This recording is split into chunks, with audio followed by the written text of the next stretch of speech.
guys, welcome back to the teachings of Massicism and such, and its different practices as well. In today's video we're going to be discussing what are Null and Daul like, and how do you get into them and such. So we're going to be discussing these two realms about the main heavenly kingdom and the main part of the underworld and such that within Massicism is found as the main heaven and the main part of the underworld and such. And we will talk about the other different afterlife realms with different videos and such, where we'll talk about the heavenly kingdom and then countering underworld kingdom that's connected with it and such, and within different videos and on how the Massicism teachings say it is, and on how we consider it to be and that. But for now we are going to discuss the different afterlives of Massicism and such and that, and all of that. How many afterlives do we believe in and that? To explain this fully, one must understand what the question means. A afterlife differs from where you go to, as the heavens will be far different from the underworld experiences. So to answer the question, each realm that caters for souls of the beings that pass away from the physical existence will be an afterlife. So yes, we do have the many afterlives and different ones. There are around about 6 down there, which are the realms that have various kingdoms in them. There are the high heavens down there. The high heavens that will be like Olympus, Shafaka, and Anu or An, and all those like Valhalla and that. There are kingdoms within the heavenly realm and such. Then you have the underworlds down there, which would be Hades, Tartarus, Indra, all of them and such. And that there will be the different kingdoms located within the underworld and such. Then we have Purgatory. Purgatory has also got their various different kingdoms. Limbo, Shadow, and the Blood realms and such. So these realms are technically considered afterlives for us, that where if you pass from this life, this realm, you enter into one of them, because they cater for your souls and such. Then you will have 5 different realms down there that don't cater for souls, that are not considered afterlives and such, which we'll discuss in a completely different video down there. The astral or ghostly world doesn't count, as spirits are not supposed to be there, as they overlap our dimension, and that is why we have hauntings and that's how Massicism explains why there are hauntings and such stuff, because the ghosts within the astral world or the ghostly world are not supposed to be there, and that is why they are haunting, because that realm basically overlaps into our realm.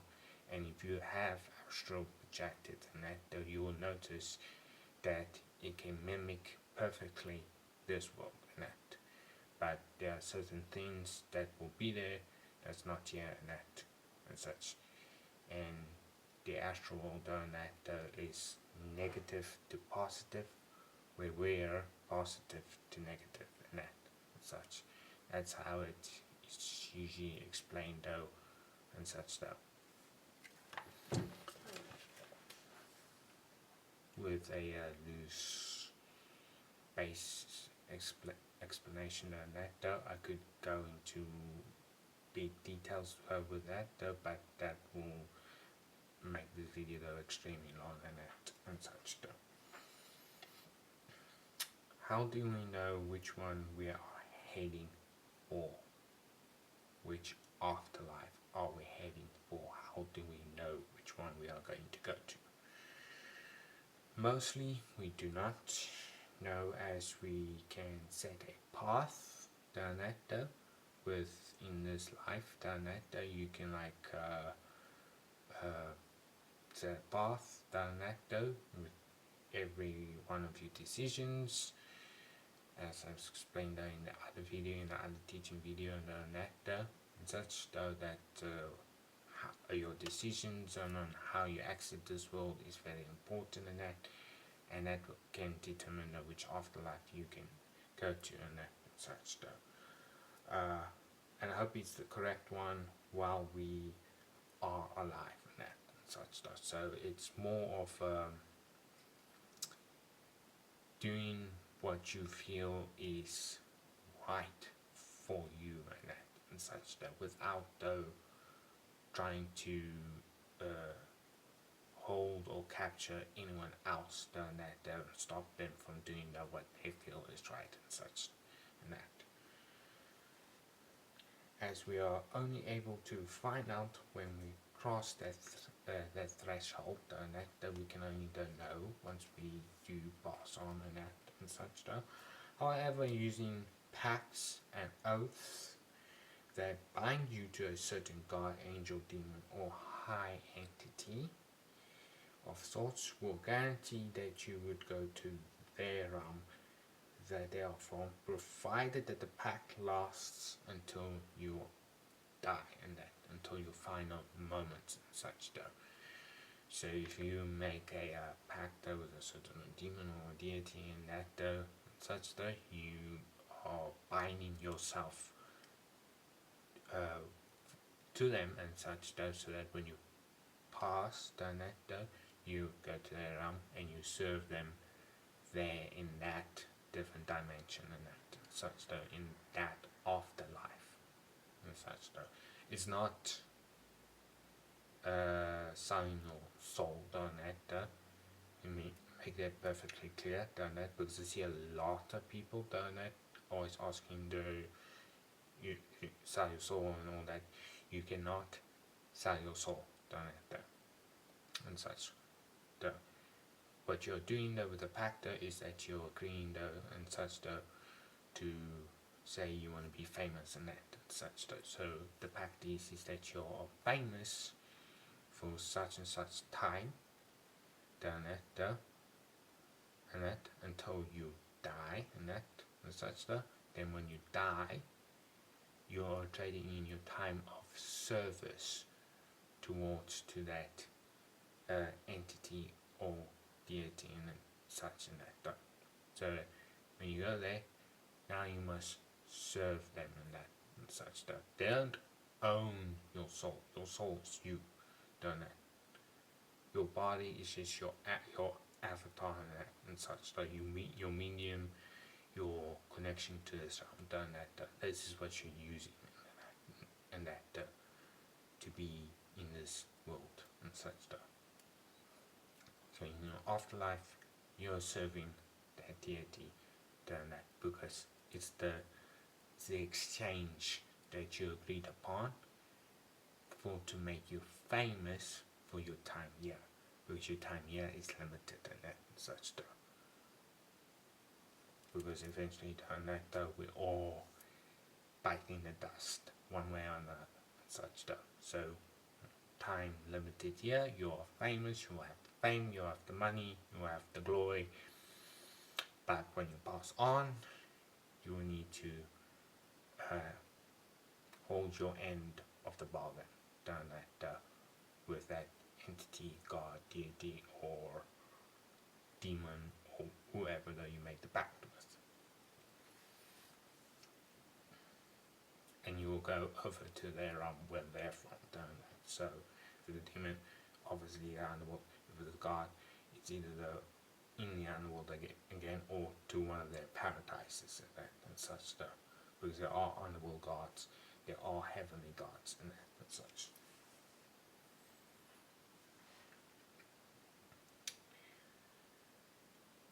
If it is if it is completed or broken before you pass, then you may be headed up for the opposite path, or you will go through the same judgment as everyone else would if you do.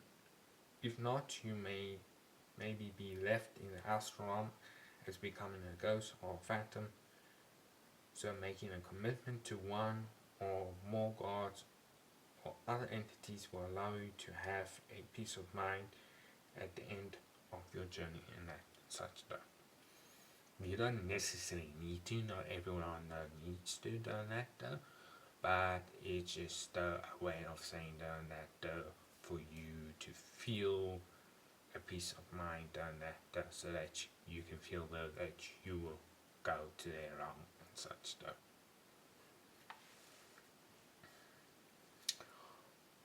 What must we do as Massicists to achieve salvation, and do we have salvation? Do we have that term? Do we use that term? Yes, we have that. It is not what people will think, as some might say. We beg and we pray and we cast spells and we call to other entities and spirits to save us by worshipping statues and such. However, that is not what it is for. As Massicists, to gain salvation, they must ignite their inner flame deep in their spiritual core, and that. So that's how they achieve their salvation. And that. To do this, one must first understand who they are and what they truly want and need. Then they must see what their place is and go through shadow workings. Only then, after they ignite their flame, will they gain salvation. Salvation for us is when we are able to save our own souls and knowing our own purpose. In this act, we can truly honor our gods and lords and such. So igniting your inner black flame is on how we consider to achieve salvation. And that when you ignite your inner black flame, you truly know what your desires are, you truly know what you want, and you truly know how to go and get it and such stuff. And that is on how we achieve the salvation. That is on how we believe salvation is. And that. So what we must do is find our flame, help our community, understand our place, don't it? And find what makes us happy, don't it? So if you truly don't find your happiness, you truly find your salvation in it. Magic, rituals, prayers, worship, all of that is tools and trials that we use and go through to ignite our flame, don't it? Those are just tools and ways and certain paths that we can go through in order to find what makes us truly happy. Should the scientific fields be combined with this or study this stuff done that should they be combined with science done that and compared constantly with science? No, and the reason being is because they will clash or take away what is special about this. As such, the closest they should go is with medicine. They might be able to make one live longer. I'll touch more on this on a different video on it and such, to explain why they shouldn't mix way too much. There must be a balance doing that.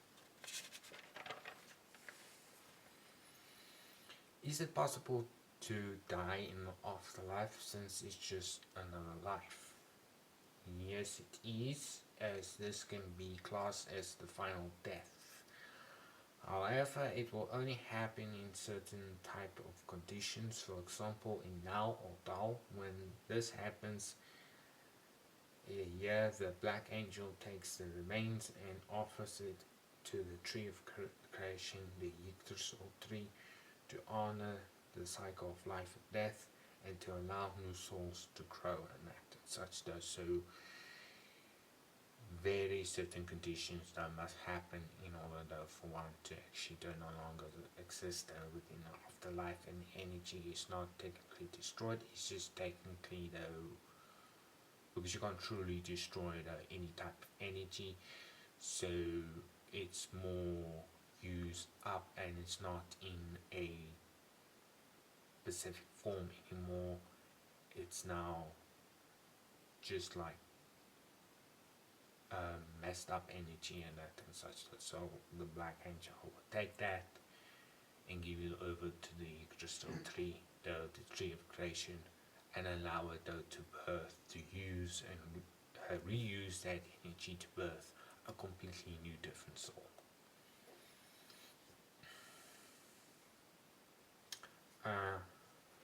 Here is a quick rundown of Null and Daul, and the two main realms down there. Null is the floating islands that the Titan holds. The first part of the island is a part where the greenhouse is. This is a quick description of how it looks like. The greenhouse is, this part holds the souls that went in the most peaceful and most beautiful way done that and such. So they're in a continuous garden of peace and that and such. The second part is the grand house of Lux, those who had value and taste and the greater things and pleasures of life. Rich or poor, they had style and went out in luxury, though what they consider luxury in that. Fine feasts and parties are held here for these souls. The third part is the house of alchemy, those who helped with their experiments and all of the elixirs and inventions they made. A hall that is a large building with all types of equipment, books, and studies within it and that. So the fourth part is the large library with endless good stories, old school poem books, from old school poem books to manga, novels, and comics. It has it all for the souls who spread the letters of the Black Angel in a proper fashion and not forcefully and such. That they spread it in a good way, and that they got people to become interested within Massicism.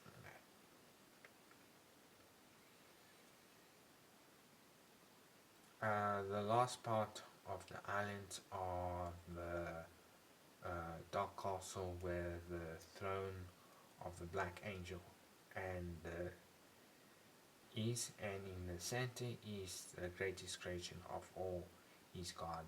The castle holds the most worthy of all the guests of the Black Angel himself, and that the souls that he himself personally will reap and personally take to know. That they're the ones though who are the greatest of all the masses and such stuff. Daul is when the souls die here, they are still placed as a gift to the tree of creation. However, a different ritual is done for these souls, though, if they, can't hold the energy down and they fall apart and such, though. Each layer has a spider, a little bit of a arachnid warning here, don't it? That controls it and such stuff. Itias is the spider of fast death. This layer are for those who hurt others because they have a different religion, those who are considered it a sickness by taking a sense of time away and such and that. So that's what that layer is for. Seed, the spider's name is called Seed. The second spider does something similar like the first one, only those who target youth or young ones, as it infects their minds, don't it? That's somehow it breaks them apart and that.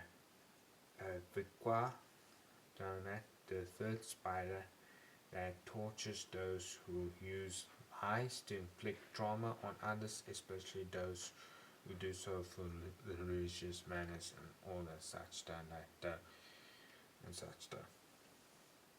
So this one though inflicts the extreme amounts of trauma upon them and that.